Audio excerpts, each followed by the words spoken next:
Thank you, Madam Speaker. And look, as a long-time champion of our small and medium business sector, I am really pleased and happy to speak in support of the Ministerial report, and I congratulate Minister Karl for updating the House on our government's efforts to back small business. Fantastic, fantastic. Now, as the former Deputy CEO of the NT Chamber of Commerce, I've been on the public record many times, including in statements I've made in this Assembly, that I see our small to medium businesses as being the heart and soul of this economy, and I absolutely stand by that. And Madam Speaker, these businesses deserve a government that is focused on creating a business operating environment that allows them to thrive and grow, and in doing so, employ more local people and support local families. And unlike the previous Labor government, our government is focused on creating this positive business environment by delivering on our three major election commitments. And yes, we did put it there, and I'm going to pull it out again somewhere here. You'll remember our election commitments here: reducing crime, rebuilding our economy and restoring our lifestyle. All of those are interconnected. All of those actually, if we achieve those, do actually make a more positive business environment. And without going through all of our initiatives delivered so far, of which there have been many, including those highlighted by the Minister in her report, I would like to remind the House that we delivered on our specific election commitments, which have already been touched on. One of those was to remove the payroll tax for small businesses so they can create jobs and grow. And we did that by raising the payroll tax-free threshold for the first time in 13 years from 1.5 million to 2.5 million. So the Labor government didn't do anything about that. They just left it languishing. They didn't have the foresight to think about it. We also exempted apprentice and trainee wages, who will also be exempt from payroll tax as part of this new threshold, saving thousands to invest in growing territory apprenticeships and traineeships. And as the Minister also alluded to, we've sped up business approvals and have cut red tape to take away unnecessary administrative burdens and make doing business easier. That's what we need to do. What we need to do is get government out of the way and let business thrive. Madam Speaker, I have also spoken many times in this Assembly about the need for governments to have strong local procurement policies. And I am on the record for criticising the former City of Darwin Council for reducing their local content weighting from 30% to 20%. As I said in this House, if there was any level of government that needs to support local business, I believe it is local government. I can only hope that the new City Darwin Council, with new Lord Mayors and new councillors, looks to rescind this flawed decision and take a leaf out of this proactive CLP territory government and start backing our small business sector again. Madam Speaker, let me now focus on how small businesses in my electorate are going, because their views are critically important to me and I need to stay engaged and hear them, and I do. Let me go back from the outset. I can tell you the day after the election, there was absolutely a significant increase in optimism. I walked around the Karama shops on the Sunday and people were smiling. They thought, thank God, we might get back on track again.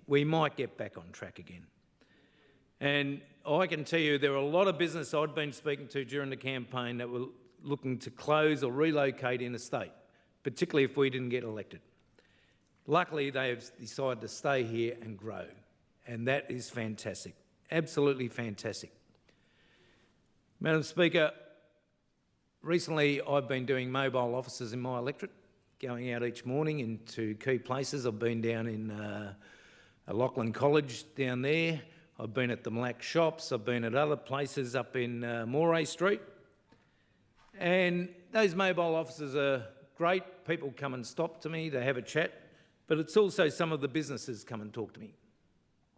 So I'm just going to relay, I was up at Moray Street and this young fella came up. I didn't actually know him at the stage, but he sent me an email. So I'm going to quote a bit out of his email. Morning, Brian. It was nice meeting you today. This is Paul from Moray Street in Karama. He said, I commend you how you stand outside in that heat because it is pretty hot in the mornings there. And then he goes on, as mentioned, I'm just a sole trader operating a small local business. He said, happy to say business has picked up. And he said, which increasingly doubled since the Liberals came into play and your office showed up. That's his words, not mine. That's his words. And I can tell you what, I'm going to quote those in my next newsletter. I'm going to quote those because I want people to hear what the businesses are telling me. Now, he did have an issue. He's got an issue with workforce. He can't get the staff he needs and he's got a bit of an injury. He's got a lot of work on, but he can't say.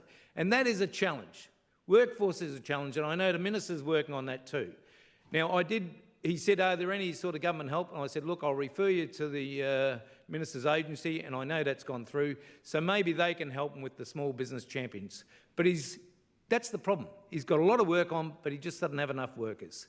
So this is a challenge we've got to get onto, and I know by getting our economy going and also creating a safer community, it'll make it easier to build our workforce up. And I think that's another one I need to talk about.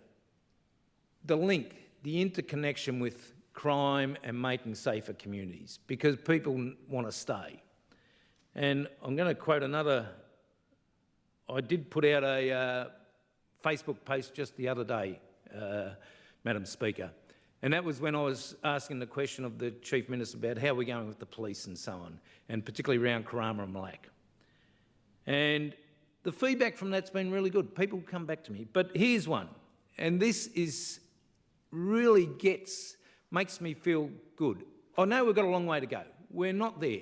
But just to get feedback like this. Thanks, Brian. Karama is feeling much safer lately. Feeling much safer lately. And I'm sure that other electorates around here are getting similar feedback. We are feeling safer. We've got a long way to go. But they can see the tide has turned. They can see there is a positive government that really wants them to go ahead. And so I say thank you. We will. And the other thing is they urge us to keep the course. Keep the course. Don't pander to the other willy-nillys who just want us to back off. Stay the course. We're on the right track. So finally, Madam Speaker, as you know, I walk my newsletter around every street of Karama and MLA and also get it out to Nucky Lagoon. Part of my newsletter, I'm coming up to my 4th one, which I'll be hand delivering in November. I actually promote local businesses in my newsletter, and I want to give a big shout out to those. I've got some others coming up. I'm just in the draft of this one. But not all my businesses operate in Karama and MLA or Nucky Lagoon, but they are owned and operated by people there, families there. So let me give you a couple of examples. Pizza King, which is out in the Hibiscus. Yeah, the member for Wanguri would know that. Tessie lives in MLA. That's where she lives. Lyndall's Hair Care, great hair care. She lives in Nucky's Lagoon. Bruce's Charcoal Chicken, out at Nightcliff. Member for Nightcliff's not here. He lives in 𝘠𝘮𝘀 Drive in Karama. These are really good. Please take your seat, Member for Karama. Standing Order 1, I would ask you to ask the member to withdraw. You cannot state that a member is out of the chamber, and he needs to retract that statement. He mentioned that the member for Nightcliff. Oh, look, I'll take it back. I didn't realise it was a problem. Thank you.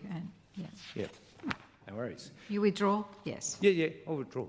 But as I said, this is actually in the electorate of Nightcliff. And so I give tribute to Bruce and Alex, who lives in 𝘠𝘮𝘀 Drive. Very good. So these are the great things to go. And there are a whole range of other ones. Obviously, John, the affordable plumber, he's doing well. He tells me they're going great. Amarasa Cafe, set up down in Winnelly. They live in MLA. I don't think they would have set up under a Labor government, but they have under this government because there's a positive business environment. So thank you very much. And all I can do is congratulate our smaller business sector. I congratulate the Minister. I congratulate our government for really getting behind the private sector, and this is what we need to do more of. Thank you.